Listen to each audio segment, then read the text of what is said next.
Hey guys, it's Tamara Bennett. Today I wanted to encourage those of you who are trying to sell your painted pieces and you're maybe not sure where to start. So I'm going to be talking to you about how I sold my first door hanger as a mom with no business experience. When I started this, it was about 2014, maybe 15. I had no business yet. I did not have a business name, did not have a business license. I just knew that I enjoyed painting things, and occasionally people would ask me, "Where did you get that?" And I would respond with things like, "Oh, I painted that." And then they would say, "Could you paint me one?"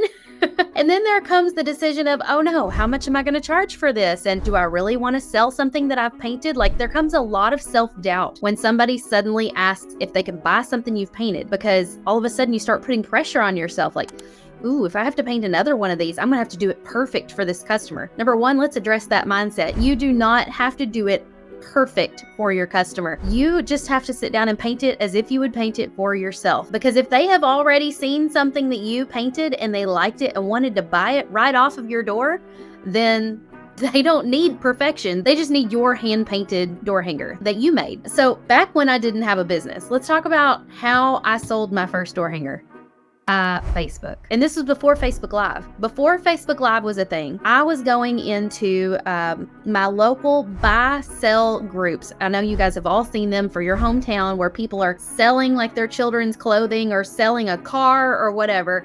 You can post your goods that you have handmade in those groups to sell. Make sure you're following the group rules, first of all, but that is a good way. Also, Facebook Marketplace is an option. And if you want to talk about something that is not online, something that I did way back when was set up a booth at the local farmer's market. I don't know about you guys, but here in the South, the farmer's market isn't just for vegetables and fruits that are grown locally. It's also for handmade goods and crafts. There are people selling soap, people selling things that are crocheted, t-shirts, you name it. And so I just set up every Saturday at the local farmer's market. I would have a little canopy tent so that I didn't get too hot under the sun. And I had a little table set up. I had some painted creations hanging up behind me. And then while I'm sitting there at the farmer's market, I always had a piece in front of me that I was painting. So it gave me something to do during those hours. And even if I didn't sell a single thing, I was being productive. But I almost always sold a few door hangers at every single one of those farmer's markets. But it really helped to kind of like gain awareness of me and like the fact that I was trying to get started in this thing in my hometown. And so inevitably somebody would walk by and see me painting and say, "Oh my goodness, you're so good at that." And they would like ask me questions about how long I'd been painting. And then they would start to think, I wonder if she could paint a door hanger for my niece who's about ready to have a baby and she needs something to go in the baby's nursery. Or they might know somebody who's getting ready to get married and they need a wedding door hanger. Or they might just have an idea for their own door. And so just sitting and talking to people a lot of times was one of the best ways that I would get orders for my door hangers. So that's another way. I did a few craft shows back in the day, but farmers markets were by and far my most steady setup. I did more of those than I ever did craft shows, but craft shows are definitely an option. I would just say if you go to sell at a craft show, be prepared. You're going to have to take quite a bit of inventory. Farmers market's a little less high pressure. You can kind of just be real casual about it and just take 10 or 12 of something or whatever, depending on your farmers market. I know my farmers market is very casual. And so sometimes I might only have 10 or 15 pieces there for people to buy, but I might take orders for future ones too. And then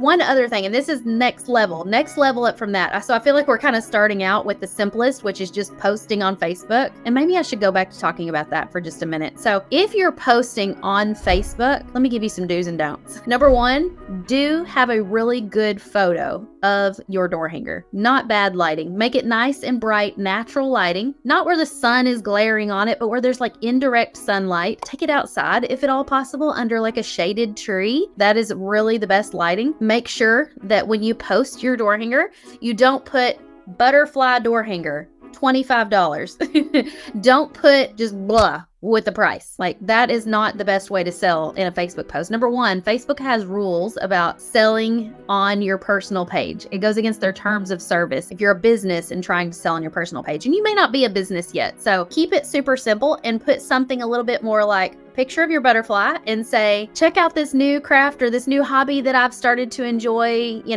I'm thinking about, that's the magic phrase. I'm thinking about selling these. What do you guys think? And just leave it open-ended like that. And inevitably, there are going to be people who will comment and they'll brag on it. And sometimes there will be people who will say, ooh, you should sell these. How much? And there's the point where you like, ooh, I'm going to have to decide on a price. And so if you're having to decide on a price, and maybe this is the first one you're selling, you don't want to undersell yourself, but you also don't want to shoot your shot and try to sell it too high and then back down and say, oh, no, never mind. So here's the trick. If somebody says how much, reply in a comment to that person and say, I'll DM you or something along those lines, and have the pricing conversation privately in a private message. That way, if you get 10 orders for these right out the gate, you probably know you should have raised your price a little bit. And so if you told person number one $25, you might tell person number 2, 3, 4, $30 or $35, and you can raise it until you're comfortable with the price. And because if you're painting 10 of them,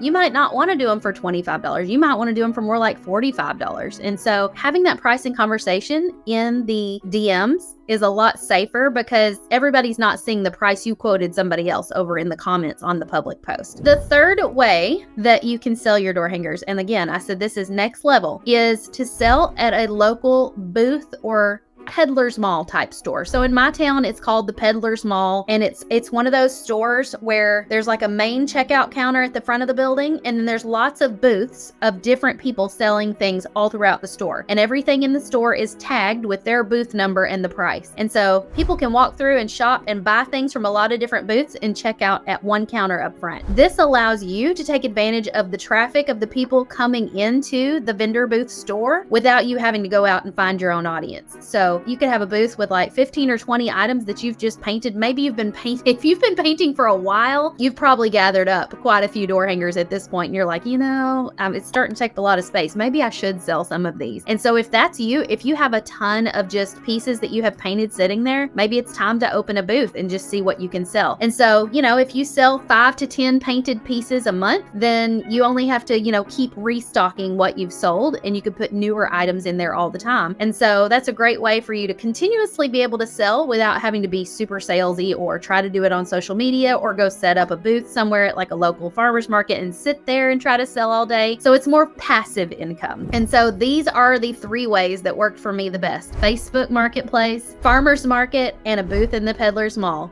Once I got started doing all 3 of those things, and it all compounded over time, I started to get people who are coming back again for another order because the seasons change. You can't have a summer door hanger up in the fall. They would come to me and say, you got anything with pumpkins or a turkey or a fall leaf or something like that? Or they would visit my vendor booth and buy something for the next season, or they would come back and buy something as a gift for a friend. And so those customers, those loyal customers that come back and buy from you time and time again, are going to eventually start to pile up, and you got yourself a business. Once you actually feel like you're getting a steady income out of this, and I don't know what the rule is, it might be over like $600 a year or something, you need to go out and get yourself a business license. So make a name for your little business, put it on your booth, or whatever you want to do. But I just want to encourage you, because painting and selling your painted pieces is so gratifying. It is very self-satisfying to paint a piece, but then to have somebody give you hard-earned money in exchange for something you have painted boosts your self-confidence. It makes you feel like a legit artist, and there's no other feeling like it. And so I hope that this has encouraged you to step outside your comfort zone and to go sell your first painted door hanger. All right, y'all. Happy painting.